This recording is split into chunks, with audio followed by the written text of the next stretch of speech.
Hola a todos. Hoy vamos a hablar de algo fundamental. ¿Cómo está cambiando nuestra idea de lo que es el poder? Y para entenderlo bien, vamos a usar un ejemplo que es una pasada. El mundo de los hipercoches. Un sitio donde la fuerza bruta de toda la vida está dejando paso a una nueva forma de inteligencia. Y es que a veces parece que el mundo se nos pone patas arriba, ¿verdad? Ciertos eventos globales, como lo que vivimos con la pandemia, han sido como un terremoto que ha movido todos los cimientos. Nos han obligado a replanteárnoslo todo, desde cómo trabajamos hasta qué es lo que de verdad nos importa. Y toda esa sacudida, al final, ha funcionado como un acelerador de partículas, reinventando por completo el mundo de los negocios, la forma de liderar y hasta nuestros valores más básicos. A ver, vamos a ver cómo se traduce esto en el día a día. El teletrabajo, por ejemplo, que llegó para quedarse, trajo de la mano nuevos debates sobre la privacidad. En medio de todo ese lío empezaron a destacar líderes diferentes, gente con lo que algunos llaman un gen resiliente, que no es que aguanten la presión, es que se crecen con ella. Vimos a empresas transformarse, no por querer más, sino por pura supervivencia, y se empezó a cuestionar esa idea de crecer a toda costa.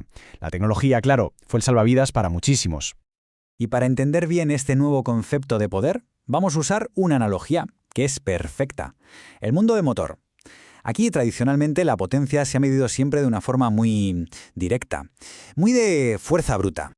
La unidad de medida de toda la vida es el caballo de vapor, el CV. Para que nos hagamos una idea, es la fuerza que se necesita para levantar 75 kilos a 1 metro del suelo en un solo segundo. Esa ha sido la regla de oro durante más de un siglo, el número que lo definía todo.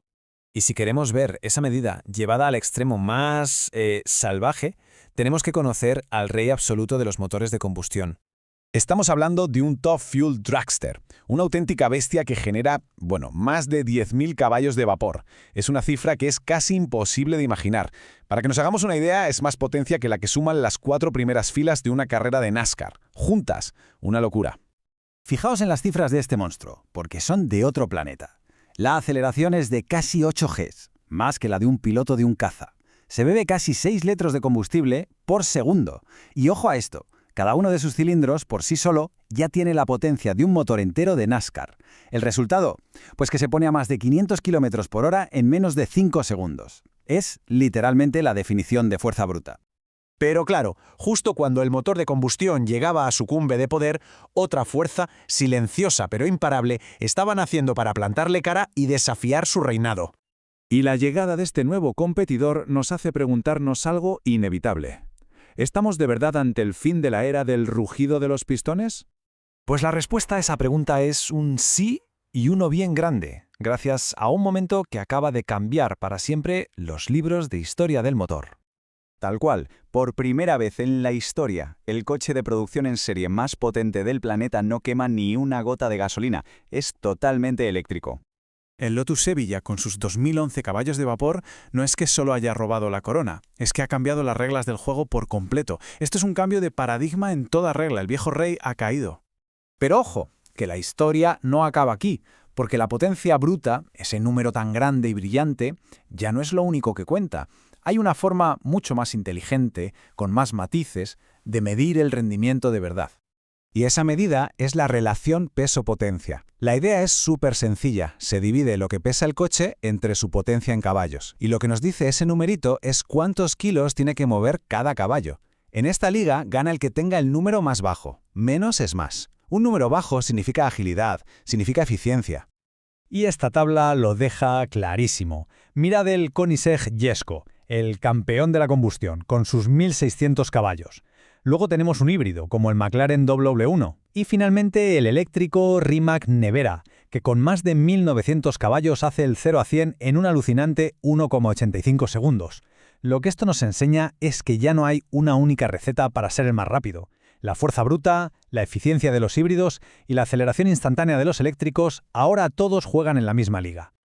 Y aquí está el kit de la cuestión. Por un lado, la potencia bruta, la de la vieja escuela, la que se obsesiona con un solo número.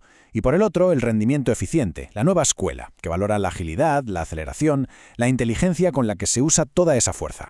Y con esto cerramos el círculo y volvemos al principio. Porque lo que hemos visto en el mundo de los hipercoches no es más que un espejo de una transformación mucho más grande que está pasando en los negocios y en toda la sociedad.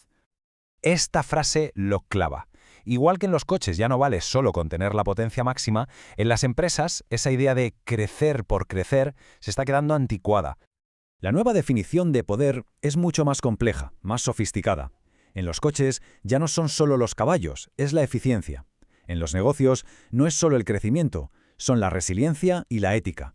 Y en la tecnología no se trata solo de la capacidad de un procesador, sino del respeto a la privacidad y la responsabilidad social. Lo que nos deja con una pregunta final para reflexionar. Si la fuerza bruta ya no es la única forma de medir el éxito, ¿qué vamos a valorar más en el futuro? ¿La agilidad para adaptarnos a los cambios? ¿La eficiencia a la hora de usar nuestros recursos? ¿O la resiliencia para superar cualquier obstáculo? Quizás el verdadero poder ya no consiste en ser el más fuerte, sino en ser el más inteligente.